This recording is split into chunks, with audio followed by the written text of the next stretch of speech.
Welcome to cinema unlock. तो कहानी की शुरुआत होती है बॉबी नाम के एक लड़के से जो जंगल में एक डेड बॉडी को दबा रहा होता है। बॉबी वहां का लोकल रेजिडेंट नहीं था और डेड बॉडी के माथे पर लगी चोट देखकर उसे लग रहा था कि मरने वाले आदमी की किलर के साथ काफी डेंजरस फाइट हुई होगी। उस आदमी को दबाने के बाद बॉबी अपनी कार लेकर शहर से बाहर निकालने लगता है, लेकिन तभी उसका सामना शरीफ नाम के एक पुलिस ऑफिसर की कार से होता है। पुलिस को देखकर वो थोड़ा डर जाता है और उसका ध्यान ड्राइविंग से हट जाता है। किसी तरह वो पुलिस से बचकर निकल जाता है, लेकिन तभी कुछ गायें रोड के बीच खड़ी होती हैं। उन्हें बचाने के लिए बॉबी अचानक कार मोड़ देता है और सीधा गायों से भरे एक खेत में घुस जाता है। इस वजह से उसे हल्की चोट भी लग जाती है। कुछ सेकंड्स बाद वहां की जमीन अर्थक्वेक की तरह जोर जोर से हिलने लगती है। फिर अचानक आसमान से एक अजीब चीज बॉबी के सामने गिरती है और सब कुछ शांत हो जाता है। बॉबी देखता है कि आसमान से गिरने वाली वो चीज टुकड़ों में बनती हुई थी। वो डरते हुए उसे छूने की कोशिश करता है। तब उसे पता चलता है कि वो एक इनविजिबल वॉल है जो इतनी शार्प थी कि उसने आसपास के कई घरों को भी दो हिस्सों में काट दिया था।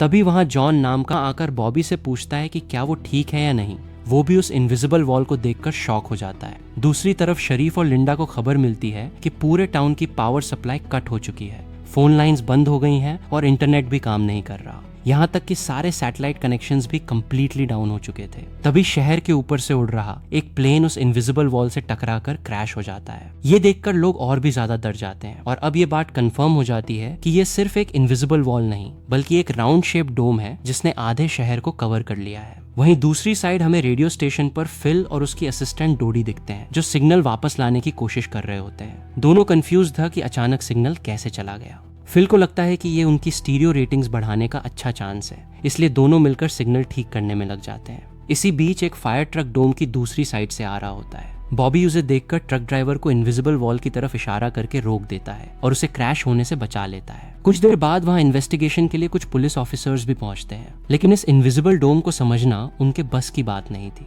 इसी वक्त वहां शहर का काउंसिलमैन बिग जिम भी पहुंच जाता है, लेकिन बिग जिम को भी इस डोम के बारे में कुछ समझ नहीं आता। इसी बीच पुलिस को इन्फॉर्मेशन मिलती है कि शहर की तरफ आने वाले सारे रोड्स बंद कर दिए गए हैं क्योंकि डोम की वजह से बहुत सारे एक्सीडेंट्स हो रहे थे। थोड़ी दूर एक घर में जूनियर नाम का लड़का एंजी नाम की लड़की के साथ टाइम स्पेंड कर रहा होता है। एंजी प्रोफेशन से नर्स थी और जो की बड़ी सिस्टर भी थी। बाद में जूनियर उससे कहता है कि वो उससे बहुत प्यार करता है, लेकिन एंजी बोलती है कि वो उसके लिए ऐसा फील नहीं करती। ये सुनकर जूनियर का दिल टूट जाता है और दोनों के बीच आर्ग्यूमेंट शुरू हो जाता है। उनकी फाइट इतनी बढ़ जाती है कि एंजी उसे थप्पड़ मारकर वहां से चली जाती है। इसके बाद हमें 3 लोगों की एक फैमिली दिखाई जाती है जिसमें मदर, कैरोलिन, एलिस और उनकी बेटी नॉरी होती है। ये लोग इस टाउन की तरफ आ रहे होते हैं, लेकिन उन्हें बिल्कुल आइडिया नहीं होता कि डोम ने पूरे टाउन को कवर कर रखा है। दूसरी तरफ हमें जूलिया नाम की एक इन्वेस्टिगेटिव रिपोर्टर दिखाई देती है जिसका न्यूज़पेपर पूरे शहर में काफी फेमस था। एक दिन एक औरत उसे सीक्रेट इन्फॉर्मेशन देने के लिए कॉल करती है। वो बताती है कि उसने वेस्टलेक मिल में प्रोपाने से भरे 6 ट्रक्स जाते हुए देखे हैं और उसके हिसाब से इतनी बड़ी क्वांटिटी में प्रोपाने का शहर में आना किसी डेंजरस प्लान का पार्ट हो सकता है।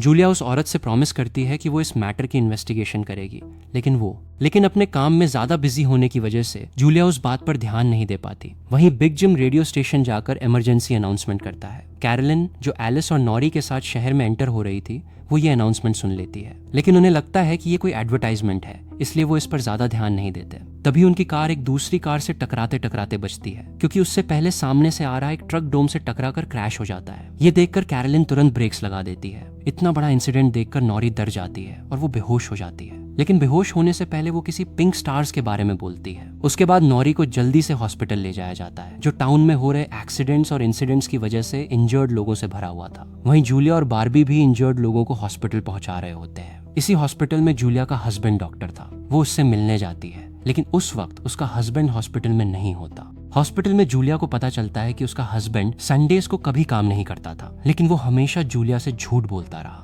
हॉस्पिटल के बाहर हमें बार्बी और एंजी एक साथ मिलते हुए दिखते हैं। दोनों को साथ देखकर जूनियर के अंदर जेलसी भर जाती है। वहीं अब टाउन के बॉर्डर्स को सोल्जर्स कंप्लीटली सील कर देते हैं। बहुत सारे साइंटिस्ट और एक्सपर्ट्स भी इस अजीब सिचुएशन का रीजन समझ नहीं पाते। कुछ घंटों बाद बिग जिम प्रोपाने के मैटर पर बात करने के लिए शरीफ से मिलता है। उनकी बातों से पता चलता है कि उन्हें इस डोम के बारे में पहले से थोड़ा बहुत आइडिया था, लेकिन वो इस बारे में ओपनली बात नहीं कर रहे थे। वहीं बर्बी को इस टाउन में एक दिन के लिए रुकना था, लेकिन उसके पास रहने की कोई जगह नहीं थी, इसलिए वो अपनी कार में ही रात गुजारने का डिसीजन लेता है। तभी जूनियर उसके पास आता है और उसे एंजी से दूर रहने को कहता है। धीरे धीरे उसकी बात वार्निंग से सीधा धमकी में बदल जाती है। बर्बी हैरान हो जाता है कि आखिर उसकी गलती क्या है। इसी बीच वहाँ जूलिया आ जाती है और दोनों अपना झगड़ा वही बंद कर देते हैं। सीन शिफ्ट होता है और हम देखते हैं कि टाउन के इतने बुरे हाल के बावजूद कुछ टीनेजर्स एक जगह पार्टी कर रहे होते हैं। उनमें जो भी होता है, जो एक लड़के से टाउन के स्ट्रेन सिचुएशन के बारे में बात कर रहा होता है, लेकिन अचानक उसे भी सीजर जैसा फील होने लगता है और वो पिंक स्टार्स के बारे में बोलने लगता है,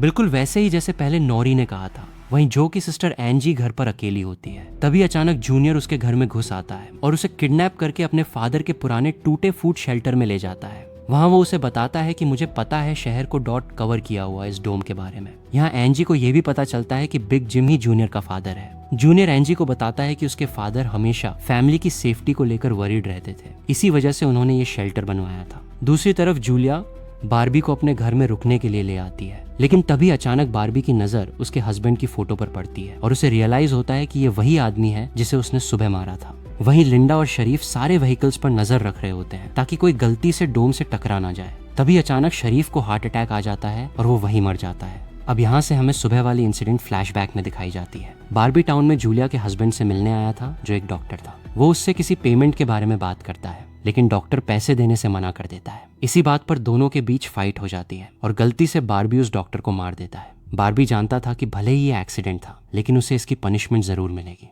इसी वजह से वो उसकी डेड बॉडी जंगल में दबा देता है। वहीं प्रेजेंट में सुबह उठकर बार्बी देखता है कि उसके गले की चैन गायब है। वो जूलिया से उसके बारे में पूछता है तो जूलिया उससे कहती है कि वो उसकी चैन ढूंढकर वापस दे देगी।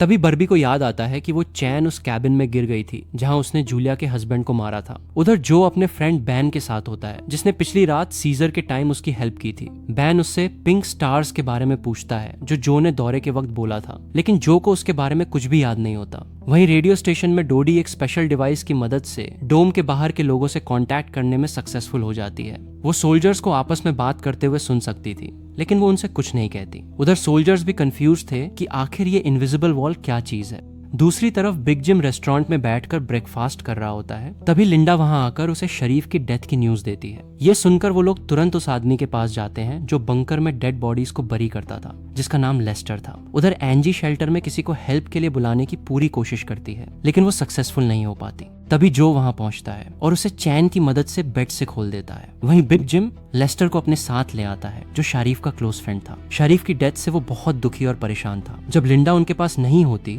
तब लेस्टर और बिग जिम पिछले महीने आए प्रोपाने शिपमेंट के बारे में बात करते हैं और कहते हैं कि उस प्रोपाने इंपोर्ट में उन तीनों का हाथ था और उन्होंने ये बात पूरे टाउन से छुपा कर रखी थी। शरीफ की डेथ के बाद अब ये कंफर्म हो गया था कि प्रोपाने मैटर में उनकी इन्वॉल्वमेंट के बारे में कोई कुछ नहीं बता पाएगा, जो उनके लिए एक तरह से अच्छी बात भी थी। उसी दिन बाद में जब लिंडा पुलिस स्टेशन आती है तो वो देखती है कि बिग जिम शरीफ के ऑफिस में कुछ ढूंढ रहा होता है। लिंडा के पूछने पर जिम कहता है कि वो शरीफ की विल के पेपर्स ढूंढ रहा है, लेकिन असल में वो प्रोपाने इंपोर्ट से जुड़े डॉक्यूमेंट्स ढूंढने आया था जो उसे और लेस्टर को मुश्किल में डाल सकते थे। वो तुरंत बाहर आकर लेस्टर को कहता है कि शायद वो पेपर्स शरीफ के घर में होंगे, इसलिए वो लेस्टर को तुरंत शरीफ के घर भेज देता है। इसी बीच जूलिया जल्दी से रेडियो स्टेशन पर डोडी के पास जाती है, जहां वो लोग डिवाइस की मदद से डोम के बाहर खड़े सोल्जर्स की बातें सुन पा रहे होते हैं। उनकी बातें सुनकर जूलिया को पता चलता है कि सोल्जर्स जमीन खोदकर डोम को हटाने की कोशिश कर रहे हैं, लेकिन वो सक्सेसफुल नहीं हो पा रहे। इसके बाद जूलिया रेडियो के थ्रू पूरे टाउन में ये न्यूज फैला देती है, जिससे लोगों में पैनिक फैल जाता है और सब डरने लगते हैं।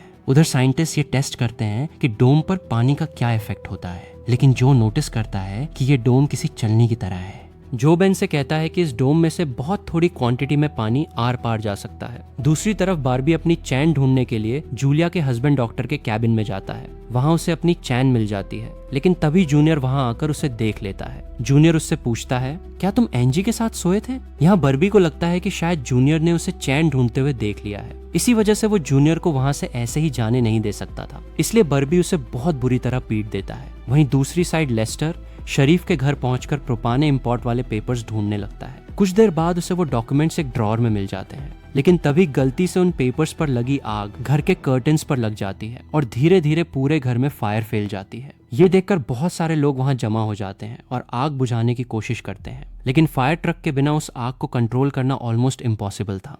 अगर वो लोग घर को जलने देते तो डोम के अंदर का टेम्परेचर बहुत ज्यादा बढ़ जाता और लोगों की जान भी जा सकती थी। इसलिए सब मिलकर आग बुझाने में लग जाते हैं। बर्बी भी लोगों को लीड करता है और फायर कंट्रोल करने की पूरी कोशिश करता है। तभी लिंडा को घर के अंदर से लेस्टर की चीखने की आवाज सुनाई देती है। वो तुरंत अंदर जाकर उसे घसीट कर बाहर निकालती है और ट्रीटमेंट के लिए डॉक्टर के पास भेज देती है। यहाँ लोगों को आग बुझाने आने में 1 घंटे बाद भी सक्सेस नहीं मिलती, उल्टा आग और ज्यादा फैलने लगती है। आखिर में बिग जिम एक लोडर लेकर आता है और पूरा घर गिरा देता है। तब जाकर आग शांत होती है। इसके बाद सारे थके हुए लोग एक जगह जमा होते हैं। उनमें से पॉल नाम का एक पुलिस ऑफिसर फ्रस्ट्रेटेड होकर कहता है कि हम कभी भी इस टाउन से बाहर नहीं निकल पाएंगे, क्योंकि ये डोम आग का धुआं भी बाहर नहीं जाने दे रहा। वो कहता है कि हम सब इसी डोम के अंदर मारने वाले हैं। इतना बोलकर वो हवा में गोली चला देता है, लेकिन गोली डोम से टकरा कर वापस आती है और एक दूसरे पुलिस ऑफिसर को लग जाती है। वो ऑफिसर वहीं पर मर जाता है। इसके बाद पॉल को तुरंत अरेस्ट कर लिया जाता है। अंधेरा होने पर जो अपने फ्रेंड्स के साथ स्केटिंग करने जाता है। तभी नॉरी उसके पास आती है और कहती है कि उसे अपना फोन चार्ज करना है, जो उसे अपने घर ले जाता है क्योंकि उसके घर में जनरेटर था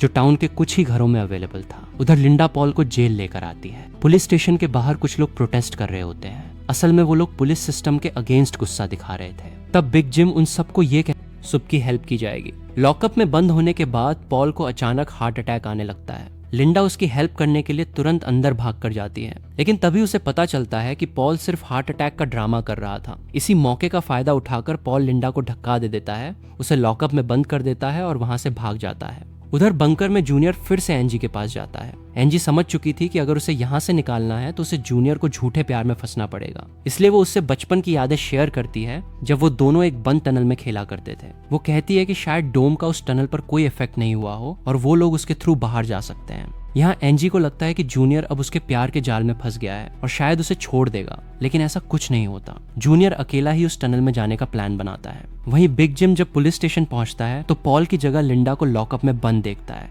वो तुरंत लिंडा को बाहर निकालता है। उन्हें पता चलता है कि पॉल अपने साथ एक राइफल और कुछ बुलेट्स भी लेकर गया है। लिंडा तुरंत उसकी तलाश में जंगल की तरफ निकल जाती है, क्योंकि उसे पता था कि पॉल अक्सर हंटिंग के लिए जंगल जाया करता था। दूसरी तरफ जिम पॉल को पकड़ने के लिए एक प्लान रेडी करता है। उधर रेस्टोरेंट में बैठी कैरोलिन को नॉरी की टेंशन हो रही थी, क्योंकि वो पिछली रात अपनी दोनों मदर्स को बिना बताए जो के घर रुक गई थी। वहीं बिग जिम लोगों से पॉल को ढूंढने के लिए उसकी सर्च टीम ज्वाइन करने को कहता है। वो बारबी से भी उनके साथ चलने को बोलता है, क्योंकि आग बुझाने के वक्त वो एक अच्छा लीडर साबित हुआ था। इसके बाद सब लोग जंगल की तरफ निकल जाते हैं। रास्ते में बर्बी अपनी स्किल्स दिखाते हुए उनसे कहता है कि वो मिलिट्री में भी रह चुका है। दूसरी तरफ जूलिया जूनियर को टनल की तरफ जाते हुए देख लेती है। वो उसे रोक कर पूछती है कि वो बैकपैक लेकर कहाँ जा रहा है, लेकिन जूनियर बहुत नर्वस और जल्दी में था। वो कहता है कि वो बस पास में अपने एक दोस्त से मिलने जा रहा है। इससे जूलिया को उस पर और भी ज्यादा शक हो जाता है और वो उसका पीछा करते हुए टनल तक पहुंच जाती है। उधर जो के घर पर जो और नॉरी साथ में ब्रेकफास्ट कर रहे होते हैं। जो पहली बार किसी लड़की के साथ अकेला टाइम स्पेंड कर रहा था, इसलिए वो थोड़ा नर्वस बिहेव कर रहा था, जबकि नॉरी काफी कॉन्फिडेंट थी और बातों में भी स्मार्ट आंसर्स दे रही थी। तभी बेन 2 लड़कियों को साथ लेकर जो के घर आ जाता है, जिन्हें अपने फोन्स चार्ज करने थे। उन्हें इम्प्रेस करने के लिए बेन जनरेटर यूज करना चाहता था, जिसके लिए जो यूजर थोड़ी मजबूरी में परमिशन दे देता है, क्योंकि टाउन में जनरेटर बहुत रेयर चीज थी और जो को लग रहा था कि उसका इस तरह मिसयूज करना सही नहीं है। उधर जंगल में सर्च टीम फाइनली पॉल को ढूंढ लेती है, लेकिन इसी वक्त पॉल एक लड़के की टांग में गोली मार देता है। दूसरा लड़का भी उसे संभालने के लिए वहीं रुक जाता है, जबकि जिम और बारबी पॉल के पीछे भागते हैं। दूसरी तरफ जूनियर टनल के लास्ट साइड तक पहुंच जाता है। वहां पहुंचकर उसे पता चलता है कि डोम ने टनल को भी कवर कर रखा है। वो इनविजिबल वॉल के बहुत करीब पहुंच जाता है, जिससे उसकी टॉर्च जलने लगती है। तभी जूलिया वहां आकर उसे ऑन करती है। जूलिया को देखकर जूनियर को बहुत गुस्सा आ जाता है, क्योंकि वो उसका पीछा कर रही थी। गुस्से में जूनियर पागल की तरह जूलिया को इनविजिबल वॉल की तरफ पुश करने लगता है, लेकिन जूलिया उसे रोक लेती है। उसके बाद दोनों बैठकर बात करने लगते हैं। जूलिया उसे बताती है कि अपनी लाइफ में की गई एक गलती की वजह से वो जर्नलिस्ट की इस बोरिंग जॉब में फंस गई है। उधर जो का घर लोगों से भर जाता है, जो अपनी जरूरत के लिए उसका जनरेटर यूज करने आए थे। एक बदमाश लड़का लोगों से जनरेटर यूज करने के बदले पैसे लेने की कोशिश करता है, जबकि जनरेटर उसका था ही नहीं, लेकिन उसके अगेंस्ट बोलने की किसी में हिम्मत नहीं होती। ये देखकर नॉरी सिचुएशन हैंडल करने के लिए आगे बढ़ती है, लेकिन मैटर और ज्यादा गर्म हो जाता है। पर इससे पहले कि कुछ बुरा होता, तभी लाइट चली जाती है। नॉरी इस बात से बहुत खुश होती है कि जो ने आर्ग्यूमेंट के वक्त उसका सपोर्ट किया। वहीं जंगल में बार्बी और जिम फाइनली पॉल तक पहुंच जाते हैं, लेकिन पॉल ने अपनी राइफल निकाल रखी थी और वो जिम को मारने ही वाला था कि तभी पीछे से लिंडा आकर उसे शूट कर देती है। दूसरी साइड कैरोलिन जो के घर जाकर अपनी बेटी नॉरी से मिलती है, क्योंकि उसे थोड़ा ज्यादा रिस्पॉन्सिबल बनना चाहिए। उसकी दांत सुनने के बाद जो और नॉरी एक दूसरे का हाथ पकड़ लेते हैं, जिससे एक स्ट्रेंज कनेक्शन क्रिएट होता है। इसी वक्त दोनों को सीजर आने लगता है और वो एक साथ पिंक स्टार्स के बारे में बात करने लगते हैं। उधर जूनियर फिर से शेल्टर में एंजी के पास जाता है, लेकिन इस बार उसके हाथ में फर्स्ट एड किट होती है। वो एंजी के जख्मों पर मरहम पट्टी करता है और एंजी चुपके से सिजर्स अपने पास छुपा लेती है। वहीं दूसरी तरफ जूलिया और बार्बी पूरे दिन की थकान के बाद घर लौटते हैं, लेकिन जूनियर की बातें सुनने के बाद से ही जूलिया को बार्बी पर शक होने लगा था और जब बार्बी नहाने जाता है तो जूलिया चुपके से उसका सामान चेक करने लगती है। ये सीरीज यहीं खत्म होती है। अगर आपको इसका नेक्स्ट पार्ट चाहिए तो कमेंट में जरूर बताना। तुम्हें सबसे बेस्ट पार्ट कौन सा लगा, कमेंट में बताओ। देखते हैं कितने लोग सेम चॉइस रखते हैं।